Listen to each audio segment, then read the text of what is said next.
متاع من طلعته.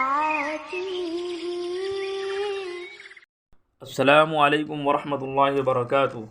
امید ہے آپ کے مزاج بخیر ہوں گے۔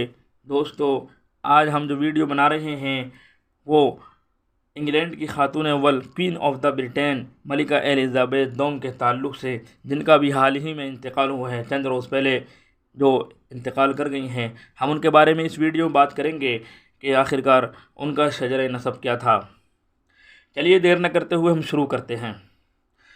آج کی موجودہ دنیا کی مؤثر ترین شخصیت اور 70 برس سے زیادہ حکمران رہنے والی ملکہ برطانیہ ایلزابیتھ دوم انتقال کر گئیں۔ دنیا میں بہت کم لوگ جانتے ہیں کہ مورخین اس امر پر متنازع قسم، انگلش میں اسے بولتے ہیں کنٹروورشل ٹائپ کی خاصی کاٹ چھانٹ کر چکے ہیں کہ ان کے آباء و اجداد مسلمان تھے اور ان کا شجرہ حضور اکرم صلی اللہ علیہ وسلم سے جا کر ملتا ہے۔ 2018 میں میل آن لائن کے مطابق مغربی مورخین نے دعویٰ کیا ہے کہ ملکہ ایلزابیتھ قرون وسطیٰ کے اسپین میں ان مسلم حکمرانوں کی نسل سے ہیں جن کا شجرہ نسب حضور اکرم صلی اللہ علیہ وسلم سے جا کر ملتا ہے۔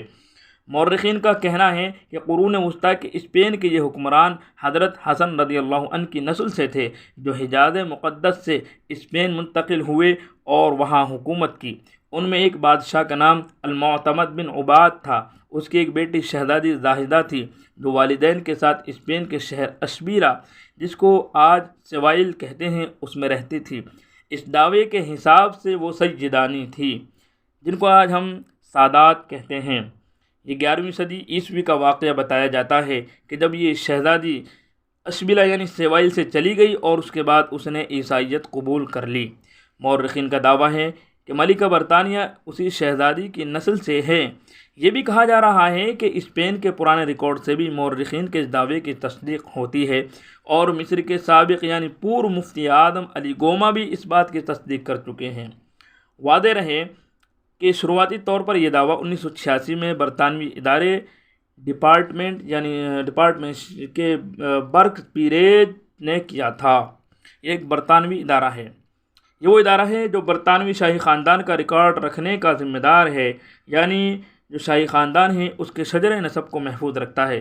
سن 1986 میں اس انکشاف کے بعد ادارے نے اس وقت کے برطانوی وزیر اعظم مارگریٹ تھیچر کو لکھا تھا کہ وہ شاہی خاندان بالخصوص ملکہ کی سیکیورٹی بڑھا دیں۔ برکس پیریج کے ڈائریکٹر نے وزیر اعظم کو بھیجے گئے مراسلے یعنی کیو پوسٹ میں لکھا تھا کہ برطانوی لوگ بہت کم جانتے ہیں کہ ملکہ برطانیہ کی رگوں میں مسلم خون دوڑ رہا ہے، لیکن مذہبی رہنما اس سے آگاہ ہیں۔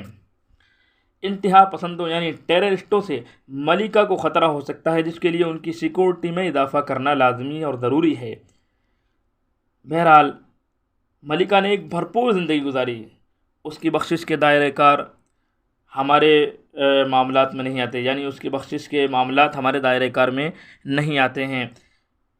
اب اس دعوے میں کتنی سچائی ہے، کتنا فسانہ ہے، ہم اس کو اگلی ویڈیو میں پیش کریں گے۔ تب تک کے لیے ہمیں اجازت دیجیے۔